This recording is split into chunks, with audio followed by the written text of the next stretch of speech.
Baik, Pak Adriansyah, jika bicara tentang pengawasan, memonitor begitu para driver-driver online ini, apakah memang ada kesulitankah? Karena dari perusahaan sendiri juga mungkin dari driver online sendiri juga tidak tahu persis berapa jumlah driver online yang beredar begitu. Itulah yang memang kami tuntut, ya, kami tuntut dan kami minta, kami mohon kepada Kementerian Kominfo ini ya bisa memberikan, karena di sini dalam PM26 sendiri di Butir 10 sudah dikatakan jelas bahwa digital dashboard, Dirjen dan BPTJ berhak mengakses database aplikasi.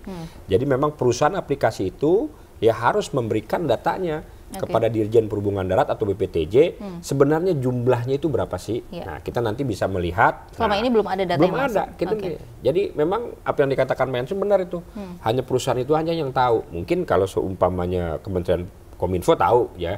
Nah, inilah yang memang harus betul-betul keterbukaan di sini. Ya, kejujuran, apalagi nanti ya dalam Butir 4 juga dikatakan kuota. Jangan sampai nantinya apabila sudah ada ketetapan mengenai kuota, jangan sampai di luar itu. Ya.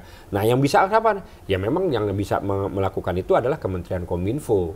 Yang mempunyai kewenangan untuk ya memutus ataupun menindaklanjuti ya aplikasi yang sedang berjalan seperti itu. Baik, untuk selama ini sudah ada arahan belum kepada Kadishub dari Kementerian Perhubungan untuk pengawasan? Kalau saya kalau untuk arahan sih belum. Oleh karena itu yang tadi saya sebutkan di awal, ya nanti akan kita panggil perusahaan-perusahaan aplikasinya, kita juga akan kita panggil badan-badan usaha atau koperasi-koperasi yang memang berkecimpung di dunia usaha itu, termasuk juga nanti kita minta narasumber dari Kementerian Perhubungan untuk mensosialisasi, termasuk di dalamnya jenis tindakan, dan memang kayak juga minta nanti dari Kementerian Kominfo juga hadir, sehingga sama-sama menjadi komitmen. Ya, apabila terjadi pelanggaran, ini loh tindakannya A, B, C, seperti itu. Baik, Pak Jansen, kita ketahui hari ini juga para driver online juga akan berdemo gitu kepada perusahaan online sendiri. Apa sih sebenarnya tuntutan-tuntutan mereka?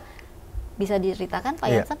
Jadi inilah yang selalu kami sampaikan pada saat beberapa kali ketemu dengan kementerian, bahwa jangan hanya kami dan unit yang harus mengikuti aturan. Kami sudah siap, tapi harus dilihat juga perusahaan aplikasi yang begitu banyak melakukan pelanggaran-pelanggaran yang sampai saat ini tidak terjamah oleh pemerintah. Kenapa? Karena kami sebagai driver ini tidak ada perlindungan. Status kami di sana sebagai mitra itu sama sekali tidak dilihat. Jadi kalau kami dianggap melakukan kesalahan, ini anehnya. Seharusnya orang bila melakukan kesalahan harus ada hak jawab dulu. Tapi ini sudah divonis baru diberikan untuk hak banding. Nah, apa yang terjadi permasalahan hari ini adalah sebuah tawaran yang diberikan oleh sebuah perusahaan dengan nama THR kemarin. Teman-teman akhirnya banyak yang mengorbankan, tidak pulang kampung, tidak lebaran karena ingin mendapatkan reward ini. Tapi menjelang sudah dapat, sudah deposit di atas 2 jutaan, mereka dibekukan dengan alasan berbagai macam alasan. Nah, sempat kemarin dilakukan gerakan oleh teman-teman driver online, tapi jawabannya tidak memuaskan. Nah, apa yang kami lakukan dalam hal ini, kami adalah asosiasi yang berbadan hukum, kita mengikuti alur hukum yang ada. Hari ini pun tim kami juga kuasa hukum akan melayangkan surat ke pihak manajemen Grab untuk menanyakan hal tersebut. Baik, kalau dari Pak Adriansyah sendiri, ini menariknya, makanya saya katakan tadi dari awal, inilah ya fungsi atau manfaat dari keterbukaan. Benar atau Pak Jansen? Ya, kita nggak tahu juga sebenarnya nih. Bayangin loh, pemerintah nggak tahu loh. Dulu perjanjiannya gimana sih sama mereka, kita nggak tahu tuh. Ya, sama itu kita nggak tahu. Nah, inilah yang sebenarnya harus ada ya ketegasan dari pemerintah pusat, dalam hal ini Kominfo duduk bareng dengan Kementerian Perhubungan untuk mengatasi masalah ini. Jadi jangan sampai ini sudah selesai timbul di sini, ya di eksternal sudah selesai, sekarang di internal. Nah, ini harus kita betul-betul kita ramu sebenarnya seperti apa sih. Makanya saya katakan tadi, usaha di transportasi beda dengan usaha-usaha di tempat yang lain, ya kan? Ini betul-betul harus ada duduk sama di situ, harus duduk dia di pajak, dirjen pajaknya harus betul-betul ya komit begitu loh. Kominfo juga perhubungannya Kalau kami sih di daerah sifatnya mengikuti saja, ya harus taat lah apa yang menjadi keputusan, tapi tuntas, gitu. Sehingga apa yang tadi disampaikan tadi nih, jangan sampai nih terjadi. Karena saya terus terang saja nih, Dulu PKS-nya dulu saya nggak ngerti deh dulu kerja sama mereka sama apa perusahaan aplikasi kayak kita nggak tahu, belum tahu kita modelnya seperti apa. Inilah yang saya katakan tadi, keterbukaan. Termasuk di dalamnya adalah berapa sih sebenarnya yang sudah dioperasikan. Apakah itu seimbang dengan jumlah penduduk yang ada, volume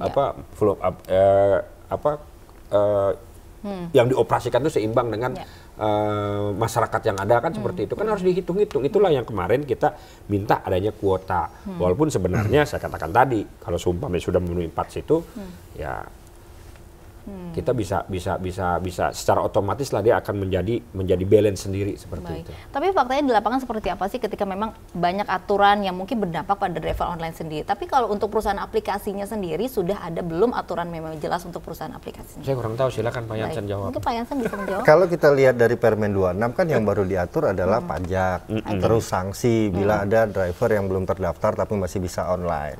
Nah, sering kali kami sampaikan, tapi kembali lagi pemerintah dalam hal ini belum mau mendengar apa masukan dari kami untuk masuk ke ranah perusahaan aplikasi yang selama ini masih banyak merugikan para driver online. Menteri Tenaga Kerja sempat menyampaikan bahwa akan mengeluarkan sebuah aturan untuk mengatur para driver online, tapi sampai saat ini belum ditindaklanjuti. Oleh sebab itu kami sebagai asosiasi driver online, ini adalah satu hal yang akan kami perjuangkan. Jadi sebenarnya untuk aturan unit ini, bagi kami sebenarnya sudah selesai. Kami tinggal mengikuti. Nah, sekarang yang kami perjuangkan adalah bagaimana hak kami sebagai para pelaku usaha untuk dilindungi juga. Baik, tapi apakah selama ini Pak Jansen memang mungkin dirasakan oleh dampak dari perusahaan aplikasi sendiri karena selama ini mungkin dimanjakan dengan beberapa bonus-bonus begitu reward ketika memang tidak diberikan reward itu merasa dirugikan. Apakah mungkin seperti itu? Apakah mungkin perusahaan aplikasi ini terlalu dimanjakan dengan bonus-bonus yang diberikan untuk driver online sendiri, Pak Jansen? Pada awalnya kami melakukan profesi ini karena melihat penghasilan yang besar, masih banyak diberikannya bonus dan lain sebagainya.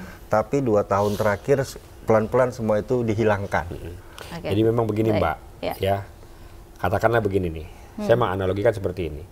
Jumlah penduduk di Jakarta katakanlah 10 juta, ya, yang beredar katakanlah 1.000 atau 2.000, ya memang ini pemasukannya banyak, bonus banyak. Tapi sekarang sudah 20.000. Ya makanya saya katakan tadi, kedepannya malah justru nanti persaingan bukan hanya di eksternal, nanti di internal. Makanya kuota itu harus diberlakukan. Makanya seperti itu saya katakan tadi. Oke, kita akan lanjutkan kembali perbincangan kita. Spesial Report masih akan kembali usai jeda.